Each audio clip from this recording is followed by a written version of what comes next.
એટલે આપણે હવે આ ચોથા વિભાગનો આ 7મો ફકરો છે એના વિશે ચર્ચા કરશું કે પરમાણુ આયન અને અણુની લાક્ષણિકતાઓ એટલે એના ગુણધર્મો શું છે। એટલે જો ફરીથી આપણે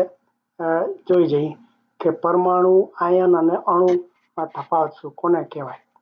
તો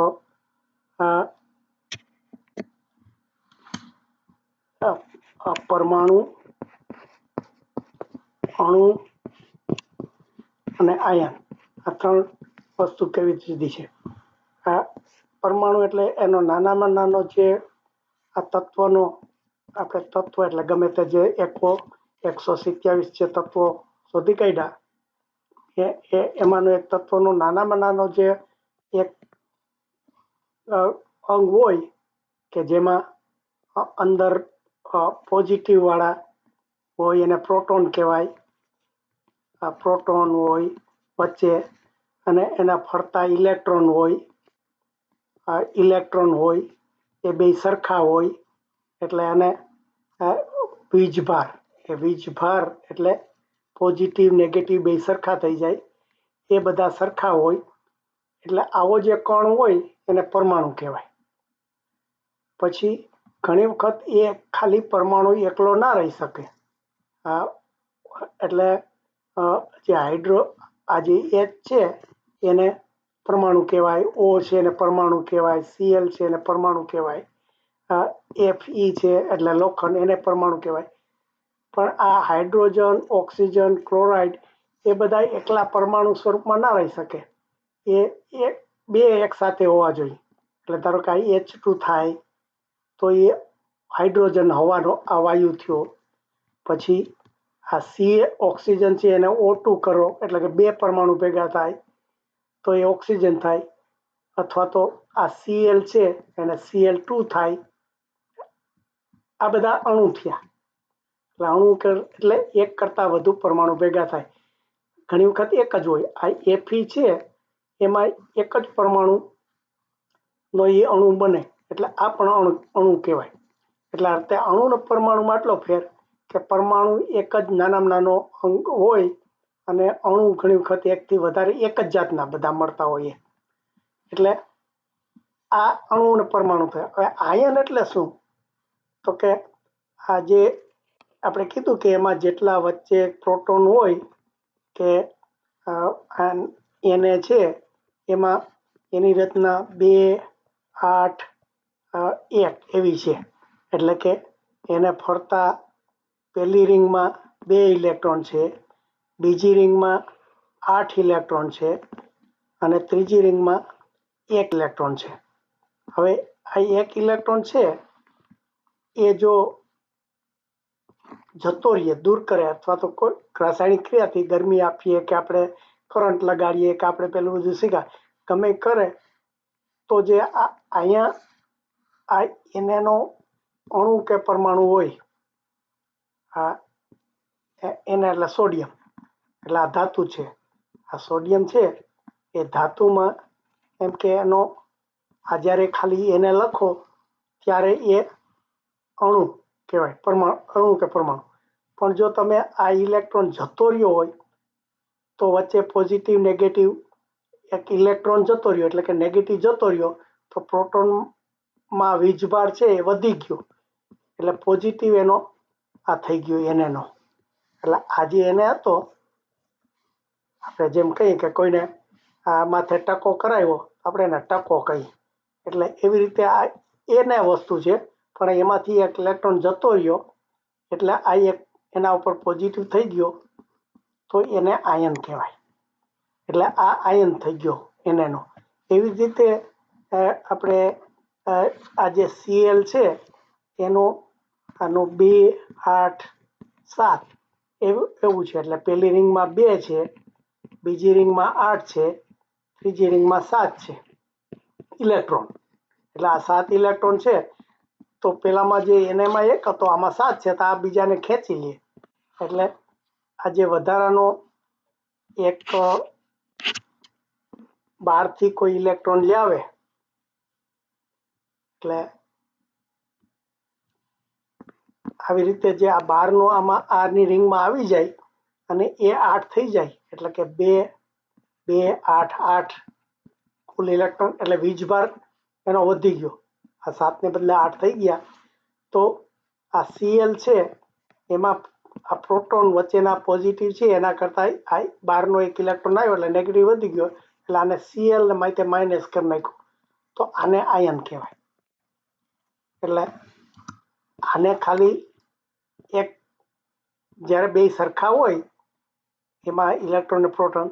ત્યારે એ પરમાણુ કે અણુ એક અણુ કહેવાય પણ અણુનો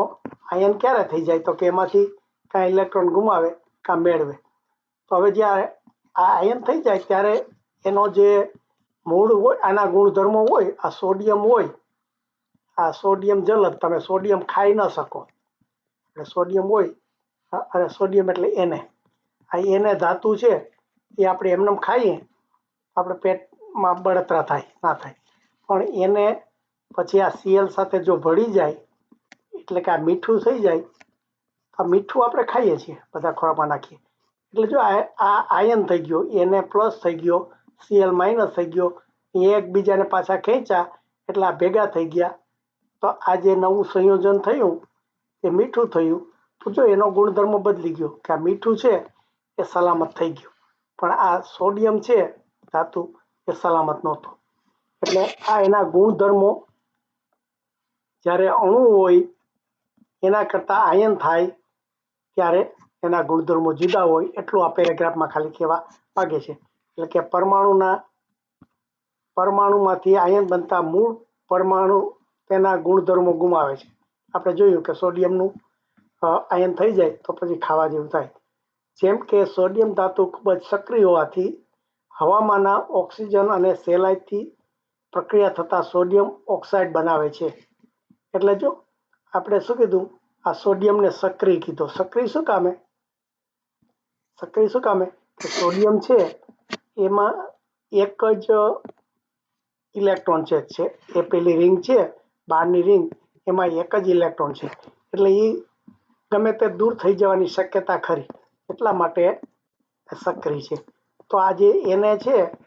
એ જો બહારની હવાની આપણને ખબર છે હવામાં આપણને ઓક્સિજન હોય પછી જમીન ઉપર પાણી હોય H2O હોય તો આ સક્રિય હોય તો બીજા સાથે ભળી જાય એટલે જો આની સાથે ભળી જાય ઓક્સિજન હવાના ઓક્સિજન સાથે હવા સાથે ભળે તો આ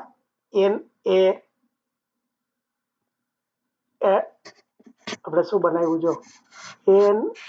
Na2 જો એને O નથી બનાવ્યું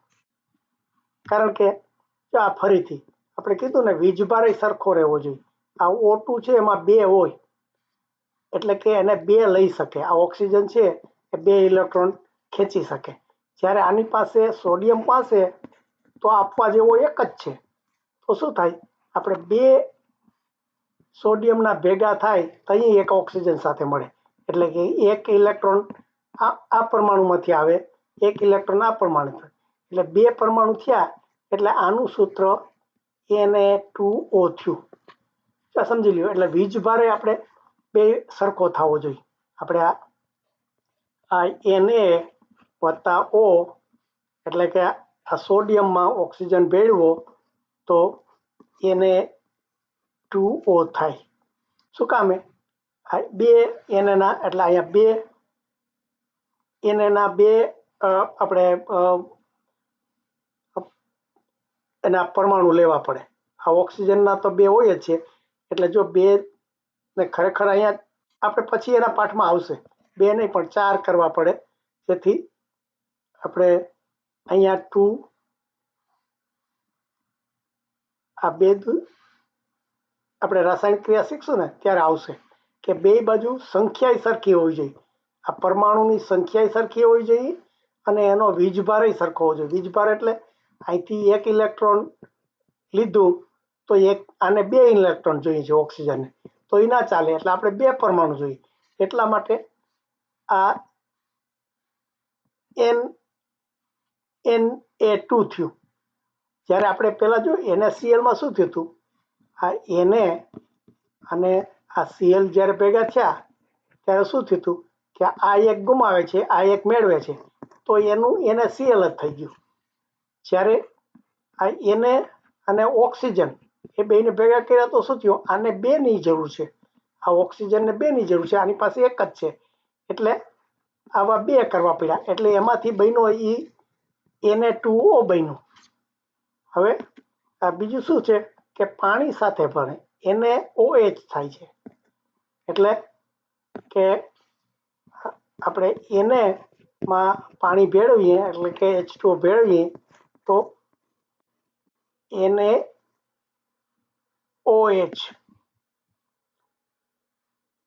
આ જો આપણે NaOH નો પદાર્થ બન્યો, સોડિયમ હાઇડ્રોક્સાઇડ, એટલે આ NaOH બન્યો. હવે આ બે બાજુ વીજભાર સરખો હોવો જોઈએ અને પરમાણુ સરખા હોવો જોઈએ, એ બધું આપણે આના પછીના ચેપ્ટરમાં આવશે. એટલે ધારો કે અહીંયા એક Na છે, એક Na છે, તો અહીંયા બે હાઇડ્રોજન છે, તો અહીંયા એક જ છે, તો શું કરવું પડે, આ ઓક્સિજન અહીંયા એક છે, અહીંયા એક છે, બરોબર, પણ હાઇડ્રોજન અહીંયા ડબલ છે, આને ડબલ કરી નાખો તો પાછું આને ડબલ કરવું પડે, કારણ કે એને ડબલ થઈ ગયા, તો આ એને પાછા ડબલ કરવા પડે. અને અહીંયા જો બે આ ઓક્સિજન બે થઈ ગયા, તો અહીંયા ઓક્સિજન એક જ છે, તો પાછું શું કરવું પડે, પાછું આને ડબલ કરવું પડે. એટલે આવી રીતે આ બધું જ આપણે પછી શીખશું,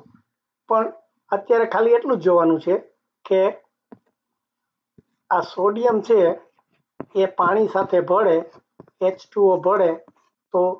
એમાંથી આ ધાતુ બને, NaOH બને. બસ એવું એ સક્રિય છે, એને બહુ સોડિયમ એટલે સક્રિય છે, એટલે કે એમાં એક ગુમાવવાની શક્તિ, એટલા માટે આ પાણી સાથે હવા સાથે ભળે તો શું થાય, એટલું જ ખાલી બતાવ્યું કે એને છે ઓક્સિજન હવા સાથે ભળે તો Na2O થાય, અને પાણી સાથે ભળે તો NaOH થાય. એ બે એવી રીતે એમ કે બનાવ્યા. પછી આપણે NaCl નું શીખી ગયા કે Na ઋણ વીજભાર આપણે ઘણી વાર રિપીટ કર્યું છે, ફરી નથી કહેતો કે Na છે એ પ્લસ થઈ જાય ને એમાં Cl નેગેટિવ છે, એ બે ભળ્યા તો આ NaCl Na plus Cl minus, પણ એને પછી જરૂર નથી લખવાની, એને આવી રીતે NaCl લખી શકાય. એટલે આમ આપણે આ બધું પેલા ચર્ચા કરી ગયા છે કે આને પોઝિટિવ થઈ ગયું એટલે એને એમ કે એને બાર સમૃદ્ધ રચના થઈ ગઈ, ઇલેક્ટ્રોન રચના સમૃદ્ધ રચના થઈ ગઈ, એટલે કે એક ઇલેક્ટ્રોન જતો રહ્યો એટલે નીચેની રિંગમાં 8 છે, 8ની રચના થઈ ગઈ એટલે સમૃદ્ધ રચના થઈ ગઈ, એટલે નિષ્ક્રિય થઈ ગયો. નિષ્ક્રિય અને સમૃદ્ધ બે રચના બે શબ્દ આપણે સમજી ગયા પહેલા કે એમાંથી નીકળી ગયો, એટલે આ રીતે એને